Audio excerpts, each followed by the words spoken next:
आणि मग राजा दशरथजीला आनंद झाला आणि मग एक सखी दुसरीच्या दारात दारून म्हणत होती नाही का, बाजही वाजत होते.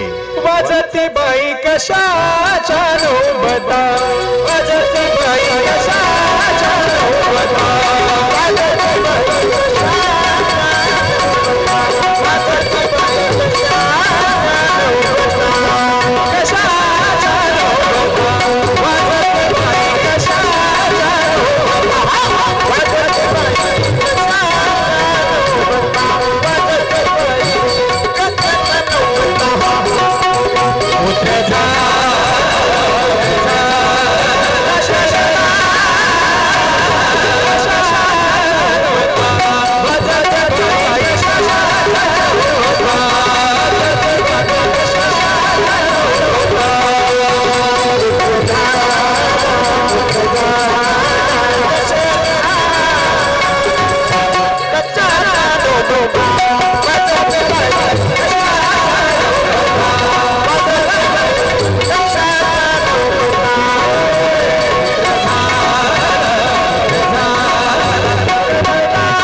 बाई कशाच्या नौबदा, पुत्र झाला दशरथा, चला चला तेथे जाऊ कौशल्येचे बाळ पाहू, नाही का.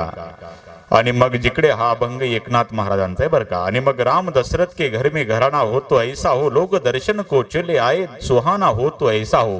प्रचंड गर्दी दशरथजीच्या राजमहाला पुढे, दशरथजीच्या राजमहाला पुढे इतका आनंद आहे. आणि मग ज्या वंशामध्ये प्रभूचा जन्म झाला त्या सूर्याच्या आनंदाला पारावार नाही.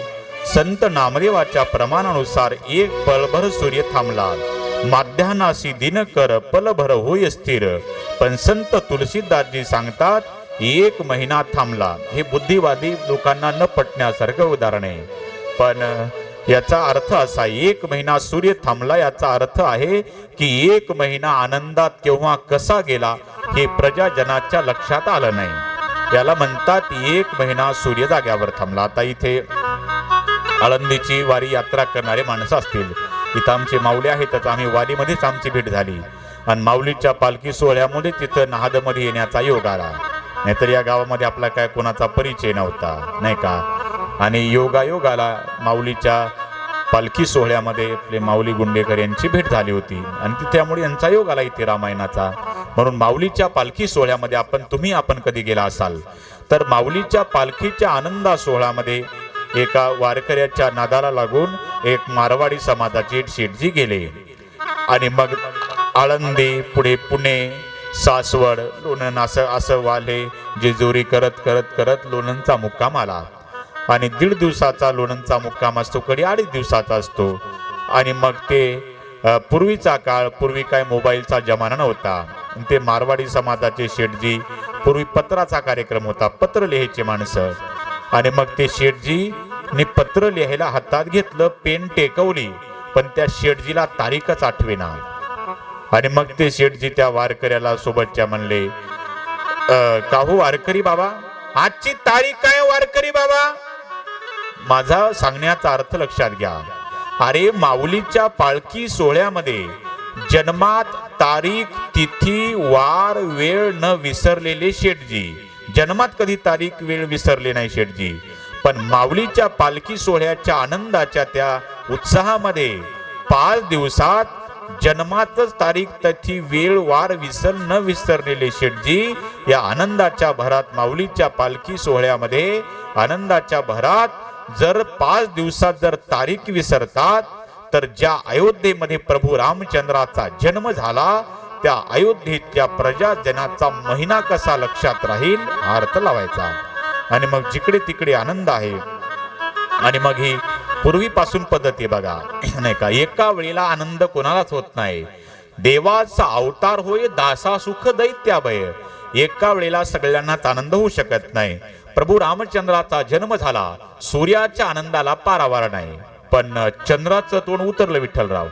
आणि मग ते चंद्राचं तोंड उतरल्याच्या नंतर प्रभू रामानं विचारलं, चंद्रा तुझं काय तोंड उतरलं?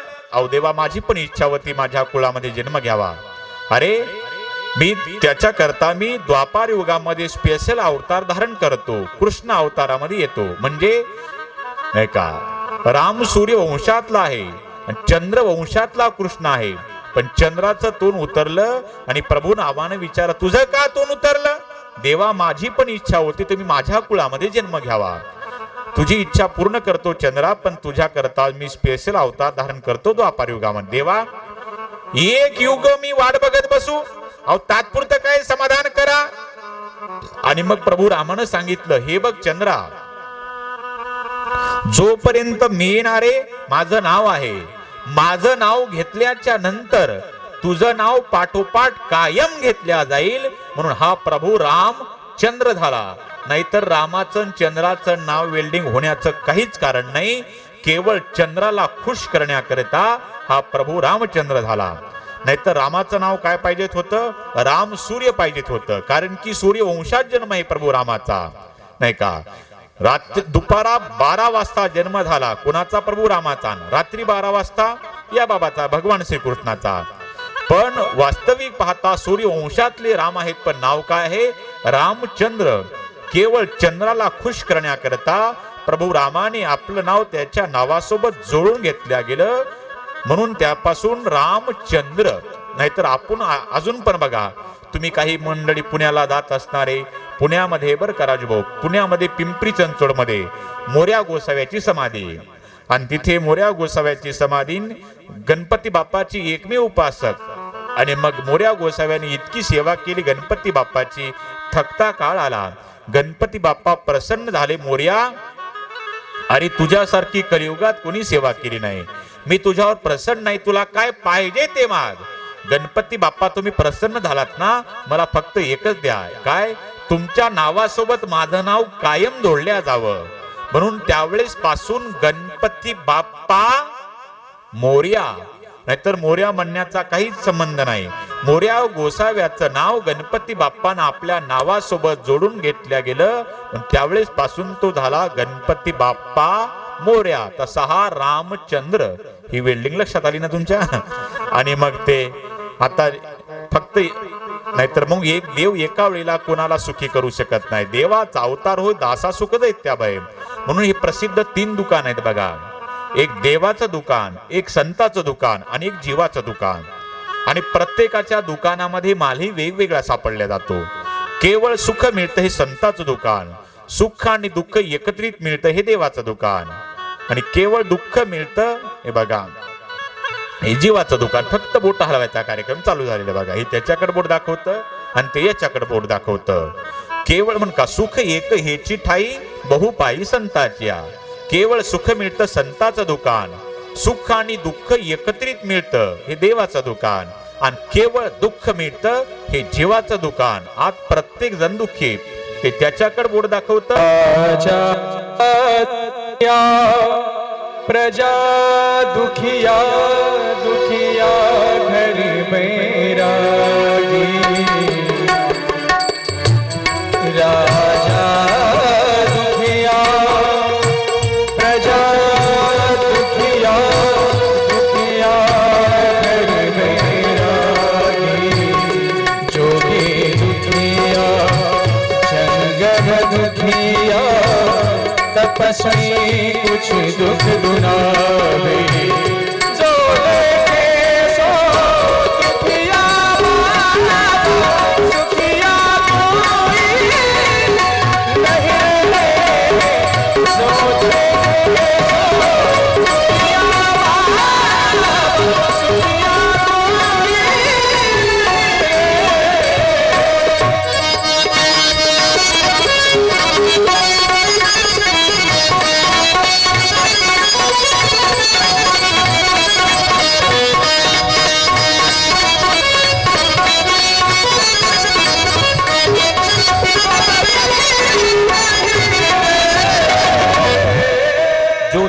सो दुखिया बाबा सुखिया कोई नहीं, राजा दुखिया प्रजा दुखिया, दुखिया धन बैरागी, दुख के कारण शुक देवजिनी उदरी माया त्यागी. प्रत्येक जण दुःखी आहे बरं का रघुनाथ महाराज, पण ते त्याच्याकडे बोट दाखवतं, याच्याकडे बोट दाखवतं.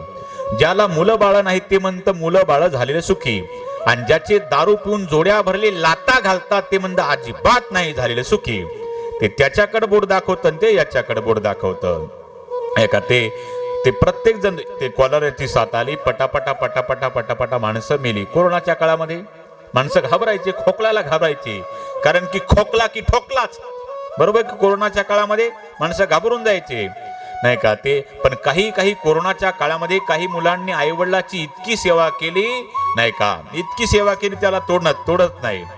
काही माणसाला कोरोना काय भानगड रघुनाथ महाराज आणखी काही मिळ नाही, इतकी आईवडिलाची सेवा केली. मी तिकडे बारामतीला एकदा कीर्तनाला गेलो आणि उग विनोदात एका आजीला हसत हसत म्हटलं, विठ्ठलराव मी, आजी तुमच्या सुनाला कोरोना झाला बरं का माऊली. त्या आजीला कोरोना काय भानगडच माहिती नव्हती. ती म्हणजे माय महाराज देवान लय चांगलं केलं. या 10 वर्ष झालते महाराज तिच्या लग्नाला, तिला काही लेकरू बाळ नव्हतं, आता काय लेकरू झालं म्हणलं. म्हणजे कोरोना काय भानगड पण काहीला मिळ नाही. तसं ते कोरोनाचा काळ आला, पटापटा पटापटा पटा माणसं मिली, घरापर्यंत एक नाही अख्खं गाव दुःखी झालं. पण त्याही वेळेला एक सुखी झालं, ज्याचं स्मशानाच्या शेजारी सरपणाचं दुकान होतं. ते येड्या बाबळीचं ओलं सरपण डबल भावात विकायचं, आणि नातलं गाला प्रेत पेटवल्याशिवाय गत्यंतर नव्हतं बरं का वानकडे. साधं रॉकेलच्या लुणावर फिरणारं त्यानं एका वर्षात टाटा सफारी घेतली.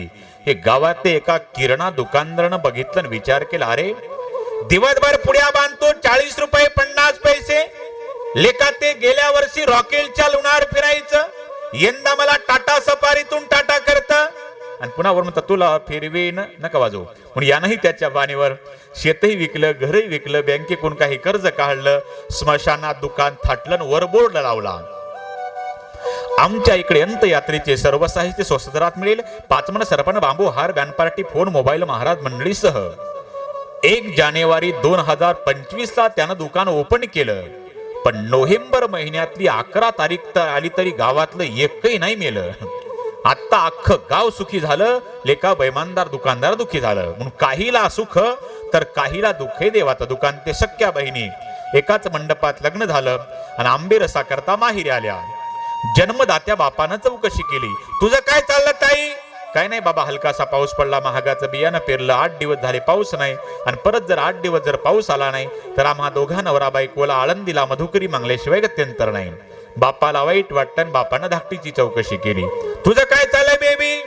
काही नाही पप्पा, आमचा विटांचा कारखाना आहे पप्पा, 15 लाखाचा फायदा झाला, पण आता माझ्या मिस्टरांना म्हटलं कधी पाऊस पडतो याची गॅरंटी नाही, नका लाव भट्टी, पण ते मोठं हट्टीन पुन्हा लावली भट्टी. मग परत जर 15 दिवस जर पाऊस आला नाही तर 25 लाखाचा फायदा होतो. तर देवानं काय करावं? पाऊस पडावा तर विटांचं वाटोळं, आणि न पडावा तर शेतीचं नुकसान. म्हणून काहीला सुख तर काहीला दुःख हे देवाचं दुकान. तसं प्रभू रामचंद्राचा जन्म झाला, सूर्याच्या आनंदाला पारावार नाही, पण चंद्राचं तोंड उतरलं. म्हणून देव म्हणले मी एका वेळेला सगळ्यांना सुखी करू शकत नाही. चंद्रा, या जन्मामध्ये सूर्याला चान्स दिला, ज्यावेळेस मी कृष्ण रूपात येईल त्यावेळी चंद्रा मी तुला खुश करल. आणि मग ही कथा भगवान शिवजी माता पार्वतीला सांगतात, पार्वते आवरहू कहू एक निज चोरी. मी त्यावेळेला एक चोरी केली. चोरी शब्द ऐकल्याच्या नंतर पार्वती माता चकित झाल्या, क्यों किसली चोरी की? आप तो भगवान है. क्योंकि पार्वते, अगं मला सुद्धा वाटत होतं रामाचं दर्शन व्हावं, पण मी शंकराच्या रूपात अयोध्येत गेलो असतं तर माझ्या पुढे लागली असती बारी, मग म्हणून तर मी केली चोरी. आणि कशी केली? काय नाही, मी काकभूषुंडीला शिष्य केलं, मी गुरु झालो, भगवा वेश धारण केला, रुद्राक्षाच्या माळा हातात घातल्या आणि कमंडलू खडाऊ पायात, वाघाचं कातड बगलेमध्ये दंड, आणि जेव्हा संन्यासाच्या वेशात आम्ही दोघं अयोध्येत प्रवेश केला. पण झालं काय? शरयू पासून पार महाद्वारापर्यंत प्रचंड गर्दी रामाच्या दर्शनासाठी. कशी तरी वाट काढत काढत घामाघूम धापा टाकत आम्ही तिथपर्यंत पोहोचणार, पण आत प्रवेश करणार तितक्यात खाकी कपड्यावाला गेटमॅनने आम्हाला अडवलं. कहा जा रहे हो? अनजान व्यक्ति है, भगवान का दर्शन नहीं कर सकते, बुरी नजर लग जाएगी हमारे बेटे को, भाग जाओ यहाँ से. ढकलून दिलं पार्वती, निकल जाओ यहाँ से. ढकलून दिलं. मला म्हणता नाही पार्वती की अरे मी भगवान शंकर आहे असं म्हणावं तर माझ्या पुढे लागली बारी असती. मग तिथून आम्ही निघून गेलो. पार्वती मी आणि काकभृशुंडी शरीरच्या काठाला आलो. काकभृशुंडी उदास होऊन म्हणाले, आप कैलाश से आए, मैं नीलगिरी से आया हूं, कुछ तो करना है, दर्शन तो होना ही चाहिए. आणि मग बाबा त्यावेळेला शरीरच्या काठाला आसन लावलं, डोळे मिटले, माझ्या बालरूप रामाचं ध्यान केलं. एक घटना घडली पार्वती. तिकडे कौशल्या माईच्या मांडीवर राजमहालामध्ये माझा राम रडू लागला. इतका रडतो काही केल्या थांबत नाही. आणि मग राजवाडा सगळा चिंतातूर. एक म्हातारी दासी काठी टेकीत आली तिथपर्यंत. आणि कौशल्या मातेला सांगितलं, कौशल्या बेटी बहुत रो रहा है आपका राम, सुबह से रो रहा है, बुढ़ी माँ पता नहीं लग रहा, हमें तो लग रहा है बेटी बहुत लोग आते दर्शन को, किसी की बुरी नजर लग गई होगी आपके लाला को, क्या करने का पड़ेगा बुढ़ी माँ, नजर उतारने वाले साधू को ढूंढना पड़ेगा, डिंडोरा पिटवाओ. आणि मग काय नाही, दौंडी द्यायला सांग, दृष्ट काढणाऱ्या महाराजाचा तपास लावा म्हणावं. आणि मग ते दौंडीवाले दौंडी देत नाही का निघाले आहे. है क्या कोई बच्चे की नजर उतारने वाला महाराज, है क्या कोई बच्चे की उतारने वाला शासक.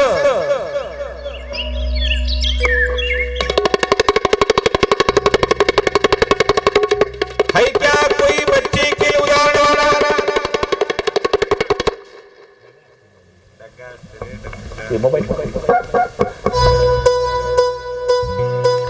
आणि मग ते दौंडीवाले दौंडी देत निघाले. है क्या कोई बच्चे की नजर उतारने वाला महाराज, है क्या कोई बच्चे की नजर उतारने वाला साधू, आहे का कोणी बाळाची दिष्ट काढणार. आणि मग तिथपर्यंत आले. शरीरच्या काठावर आम्ही बसले होतो. तिथपर्यंत दौंडीवाले आले. जवळ येऊन नमस्कार केला. विचारलं कहाँ रहते हो, हम हिमालय में रहते हैं. आणि मग त्याने तपस्या करने यहाँ आए थे, बच्चे की नजर उतारना जानते, अच्छी तरह जानते, क्या करना पड़ेगा, जिस बच्चे को नजर लग गई उस बच्चे के पास हमें ले जाना पड़ेगा, हम नजर उतारेंगे.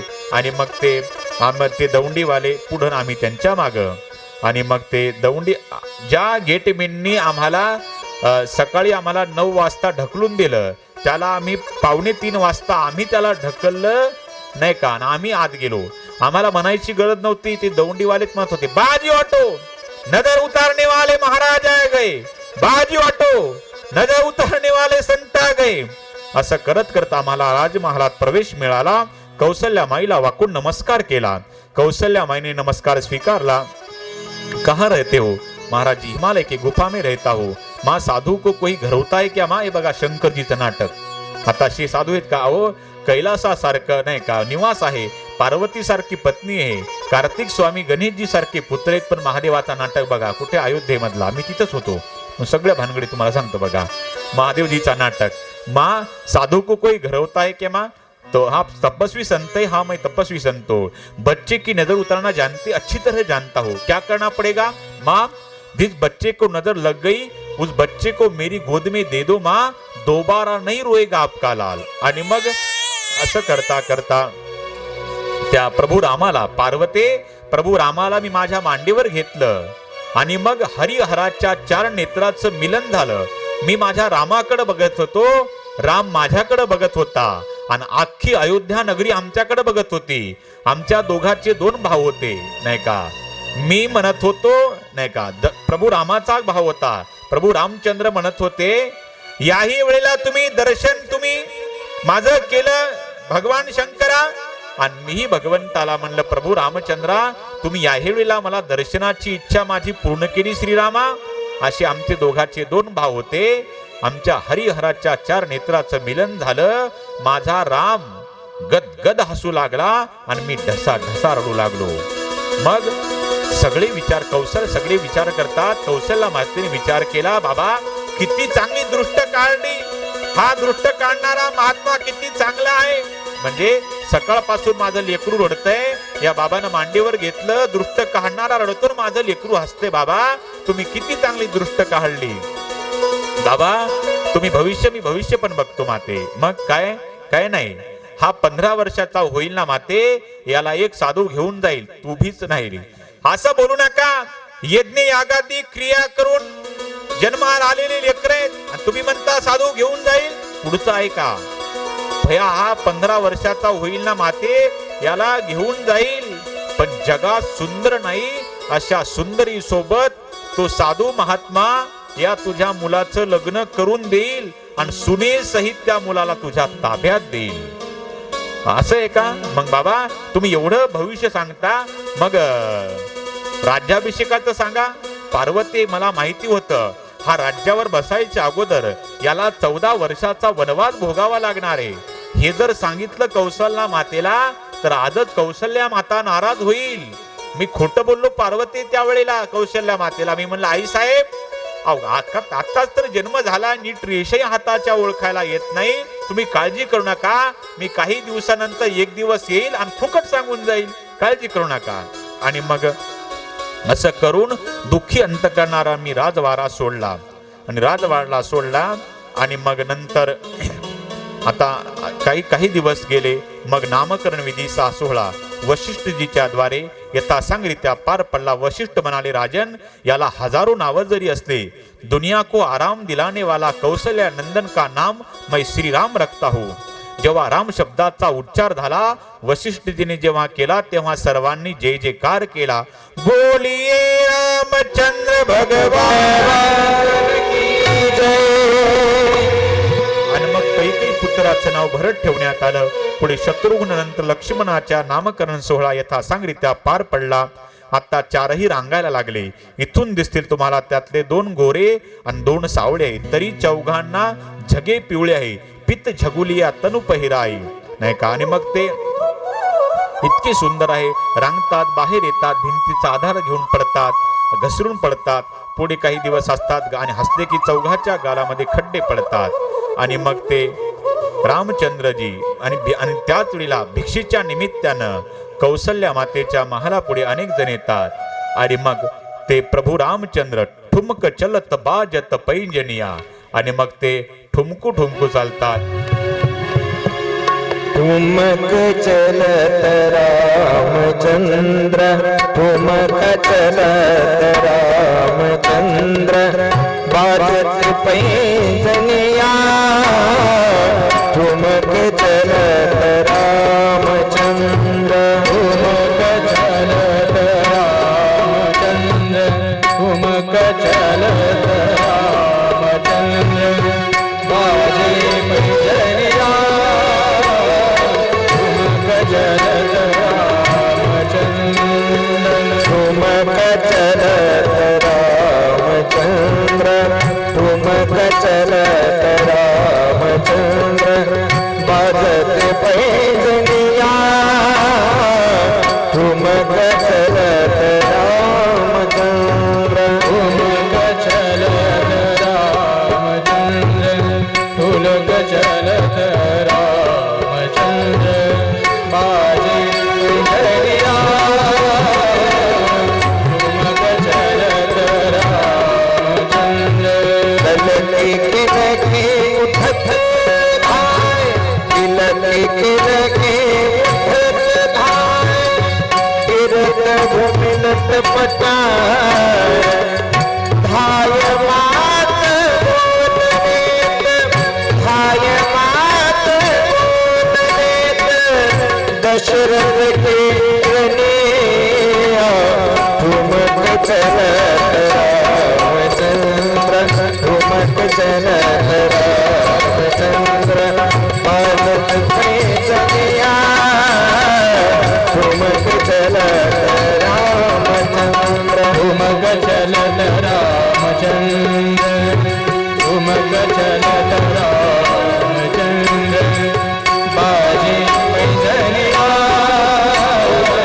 ठुमक चलत रामचंद्र, तिलक तिलके उठत धाय, तिलक तिलके उठत धाय, गिरत भूमिलत पटाय. धाय मात गोद देत, धाय मात गोद देत, दशरथ के कन्हैया. ठुमक चलत रामचंद्र, ठुमक चलत रामचंद्र, बाजत पैंजनिया.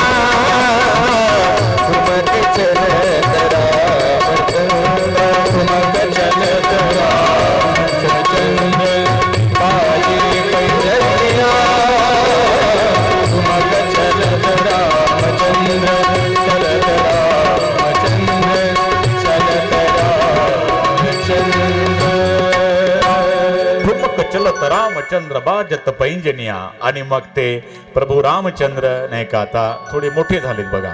आणि आता बघा हे चित्रीकरण आपण ते टीव्हीला तर मालिका बघितली प्रभू रामाची, बरोबर आहे का? अगदी तसं इथून शब्द निघायला आवाज येत चित्र डोळ्यासमोर उभा आहे बघा. म्हणून त्या टीम करता जोरदार टाळ्या वाजवा एकदा नाही का. आणि आमचा आवाज तुमच्यापर्यंत पोहोचणारे आमचे राजू भाऊ त्यांच्याकरता टाळ्या वाजवा. आणि तुमच्या गावाकरता सगळी टाळ्या वाजवा एकदा. इतकं गोड गाव आहे तुमचं नाही का. म्हणून म्हण का भक्ती मोहनानंद बाबाचा दरबार आहे बघा नाही का. इथं आलेल्या कोण्याही भाविकेची इच्छा पूर्ण झाली नाही असं होतच नाही. फक्त मोहनानंद बाबाकडे आपण श्रद्धेनं जायचं आणि आपलं गाऱ्हाणं मांडायचं. तिथं इच्छा पूर्ण होणार नाही अशी होणारच सकारात्मक नाही का. इथं काही नाही का. हा मोहनानंद संताचा दरबार आहे बघा. आणि प्रभू रामचंद्राचं गुढ चरित्र बाबाच्या दरबारामध्ये चालू आहे नाही का. आणि मग आणि आमचाही योगायोगाला मला तर मोहनानंद बाबाच्या आशीर्वादानंच इथे येण्याचा योग आला असेल. नाहीतर मी नेहमी सांगत असतो, अरे सपने तो सब सजाते हैं, सपने तो सब सजाते हैं लेकिन टूट जाते हैं. मोहनानंद बाबा के दरबार में वही आते हैं जिसे मोहनानंद बाबा बुलाते हैं. आपल्याला त्यांनीच बोलवलं असेल, नाही तर इथे येणारे आपण कोण आहेत नाही का. विचार करण्याचा गोष्ट. प्रभू रामचंद्र आता खेळतात नाचतात. पण प्रभू रामचंद्राचा ज्यावेळेस जन्म झाला ते खेळतात त्यावेळेस भिक्षेच्या निमित्तानं अनेक साधू संत येतात, डोकावून बघतात. कौसल्या मातेने विचार केला, भिक्षाम देही, भिक्षा वाढली. दुसऱ्या दिवशी डबल संख्येने महात्मे आले तरी दारात उभे राहिले. परत आवाज दिला, भिक्षाम देही. चौपट संख्या झाली. त्या कौसल्या मातेने विचारलं, महात्माजी तुमचा ते पेहराव बघितल्यानंतर असं वाटत नाही तुम्ही भीक मागणारे साधू आहेत? आई खरं सांगू का, आम्ही भीक मागणारे साधू नाहीत. मग असं कळालं की जगाच्या बापानं प्रभू रामचंद्रानं तुझ्या पोटी जन्म घेतला, त्याला बघण्याकरता आम्ही फक्त इथे तुझ्या घरात डोकावून बघतो. भिक्षा मागायची आम्हाला गरजच नाही नाही का. असं आम्हाला वाटतं आम्ही या माणसाच्या शरीराच्या ऐवजी आम्ही जर तुझ्या घराच्या भिंती झालो असतो तर प्रभू रामचंद्र आमच्या आधारानं त्या भिंतीच्या आधारानं हात धरला असता आणि आमचा उद्धार नाही का दगडाच्या रूपात आमचा उद्धार झाला असता. आम्हाला वाटतं तुझ्या घरातले दगड जरी झालो असतो, भिंत झालो असतो तर आमचा उद्धार झाला असता. असे महात्मे येतात. आणि मग प्रभू रामचंद्र ज्यावेळेस कौसल्या माता प्रभू रामचंद्राला आवाज देतात नाही का, राघव भोजन करणे आव, त्यावेळेस प्रभू रामचंद्र पळत येतात. आणि दशरथ राजे आवाज देतात राघव, तरी सुद्धा प्रभू रामचंद्र जात नाही. त्याचं कारण आहे दशरथ जी ज्ञान आहे आणि कौसल्या माता भक्ती आहे, प्रेम आहे. देवाला असं म्हणायचं, जो स्वतःला ज्ञानी समजतो मी त्याच्यापासून 10 फूट नाही 10 हात दूर जातो. आणि जो असा समजतो की मला भगवंताच्या भक्तीशिवाय दुसरं काहीच कळत नाही, फक्त भक्तीच कळते, भक्त त्याच्या जवळ जातो नाही का. म्हणून दशरथची ज्ञान आहे, कौसल्या भक्ती आहे. म्हणून देव ज्ञानाकडे न जाता भक्तीकडे जातो, म्हणजे कौसल्या मातेकडे जातो. असं करता करता असे अनेक दिवस गेले. जिकडे तिकडे अयोध्येमध्ये जिकडे तिकडे आनंद आहे.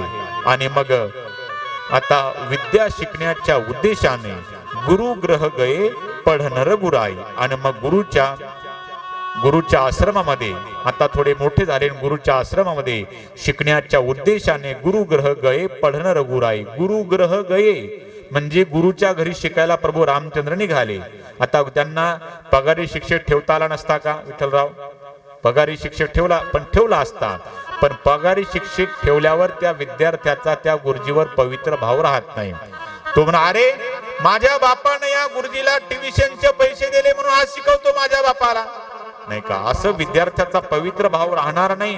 म्हणून गुरु ग्रह गये. आता प्रभू रामचंद्राला विद्या शिकायची काय गरज होती का? अरे ज्याच्या श्वासातून जन्म वेदाचा आहे त्याला गरज नाही. पण गुरुचं स्थान जगात फार मोठं आहे. गुरु हा संत कुळीचा राजा, म्हणून गुरुचं स्थान मोठं आहे, जगाचा बाप. म्हणून गुरुच्या आश्रमामध्ये विद्या शिकण्याच्या उद्देशानं गुरु ग्रह गये पढनर गुराई नाही का. आणि जगामध्ये गुरुचं पात्र सगळ्यात मोठं आहे. आणि मग नंतर प्रभू 15व्या वर्षात पदार्पण झालं. आणि नाही का प्रात काल उठके रघुनाथा मातु पितु गुरु नाव ही माता. आणि मग माय बापाच्या चरणावर डोकं टेकवलं. आणि गादी मुनीचे पुत्र विश्वामित्र चिंतातुर आहेत. अनेक वेळा यज्ञाचं आयोजन केलं, पण राक्षस यज्ञाचा विध्वंस करतात सुबाहू आणि मारीच. आणि मदत मागण्याच्या उद्देशानं विश्वामित्र अयोध्येमध्ये येतात. दशरथजीने सन्मान केला, बसायला आसन दिलं, पाद्य पूजा केली, दुपारचं भोजन विश्रांती. दशरथजी राजे विचारतात की ही कारण आगमन तुम्हारा?